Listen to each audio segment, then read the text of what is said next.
গেছে। মানুষ এখন বলতেছে আগের সরকারই ভালো ছিল এখনকার সরকারের থেকে, মানুষ এই কথা বলতেছে। তখন আমি কি আমি আসলে আমি রিপ্লাই দিব তাদের, এই মুখ আমার থাকে না। আসলেই তো আমি দেখতেছি তো আগের সরকারের থেকে এখন দ্বিগুণ দাম বেড়ে গেছে। কি জন্য?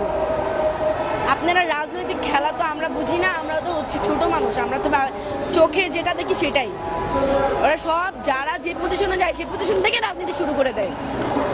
আমি এখন কাউকে ভালো বলতে পারতেছি না, না আমি পারতেছি সার্জিস নাহিদ ভাইয়া এদেরকে ভালো বলতে, না পারতেছি ডক্টর ইউনূসকে ভালো বলতে। জ্যাম শিবিরের যিনি সেক্রেটারি বের হলেন ফরহাদ ভাই, উনি একমুখে দুই কথা বলার মানুষ হিসেবে সবার সামনেই পরিগণিত হয়েছেন। প্রথমত উনি সাক্ষাৎকারে শিবির সম্পর্কে বহুত ভালো ভালো কথা বলেছেন, বলছেন রক কাটার কোনো ইতিহাসই তার কাছে নাই। এবং যেটা বলা হয় যে পলকের আমরা মনে হয় একটা দেখেছি যে প্রথমে বলছেন ইন্টারনেট এমনি এমনি চলে গেছে, তারপর বললো স্যাটেলাইটের ভিতরে পানি ঢুকে গেছে। তো ফরহাদ সাহেবের বক্তব্যটা